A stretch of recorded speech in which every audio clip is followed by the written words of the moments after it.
savoure le moment que vous m'offrez, monsieur le directeur, mesdames et messieurs de cette école. Je vous salue, mesdames et messieurs les ambassadeurs, les directeurs d'établissements, les membres du gouvernement et vous tous jeunes gens, si vous me permettez cette familiarité, car c'est évidemment à vous que je dédie d'abord le travail que je vais entreprendre de faire, d'en résumer. Nous avons le besoin d'un cadre de référence qui nous permette de penser la réalité, car le philosophe Kant, qui lui n'appartenait pas au socialisme, mais seulement aux Lumières, ce qui est déjà beaucoup et peut-être l'essentiel, disait que la pensée est aveugle sans la théorie. Nous avons besoin de théorie pour la disposer sur la réalité comme un tamis, non pour la contraindre à s'y fondre, mais tout au contraire, pour que nous puissions commencer à l'interpréter et peut-être à remettre du coup en cause la théorie elle-même. Vous le savez, vous êtes dans une école de commerce. Argent, marchandise, argent. C'est ce cycle que, dans les conditions particulières du XXIe siècle, plus que jamais fonctionne comme la bicyclette. Si vous cessez de pédaler, ça tombe. Si le cycle est interrompu, s'il est ralenti, alors le système entre en crise.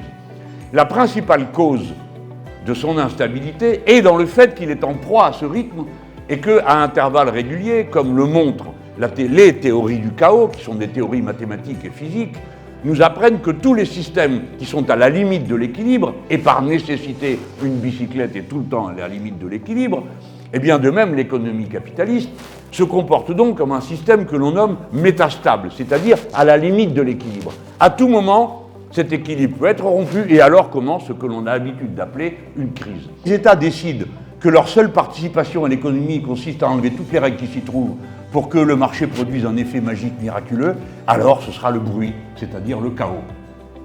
Tandis que si l'on intervient, il est possible que ce soit aussi le chaos, si on prend les mauvaises décisions. Mais comment savoir distinguer les bonnes des mauvaises, si nous ne les trouvons nulle part ailleurs que dans notre cerveau? Eh bien, en discutant.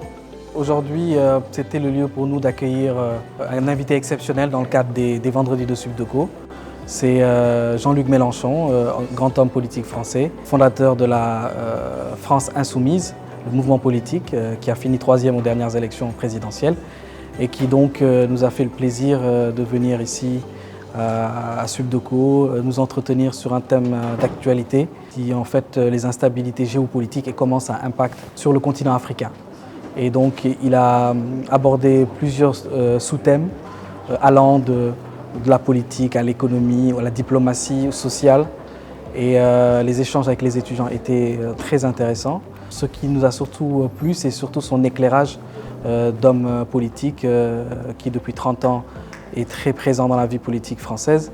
Et il nous a éclairé aussi sur son point de vue, notamment sur les questions de crise énergétique, de transition écologique, puisque les dérèglements climatiques, comme vous le savez, ont des impacts très négatifs sur nos activités, sur nos campagnes agricoles, sur les plages le long de la côte sénégalaise. Et en plus, nous avions un parterre d'invités, d'officiels, d'autorités, notamment les ambassadeurs, d'anciens ministres.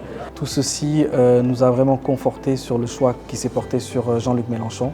Et nous, à Subdeco, on a, dans le cadre des Vendredis de Subdeco, une volonté d'être libre et indépendant, d'inviter tous les bords politiques, quels qu'ils soient. Et donc, c'était pour nous et pour nos étudiants essentiel de le recevoir ici.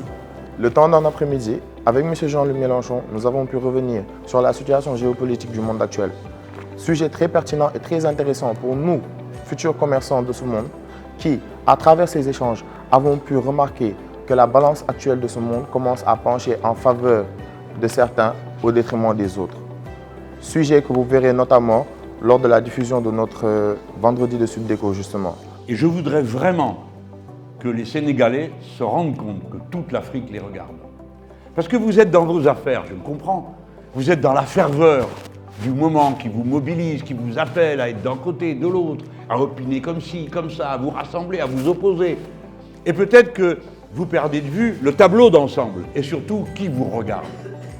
Le Sénégal, quoi que chacun d'entre vous puisse penser des événements qui s'y déroulent à cette heure et quelles sont vos préférences idéologiques, le Sénégal fait figure de modèle, d'espérance, fait figure de ligne d'horizon.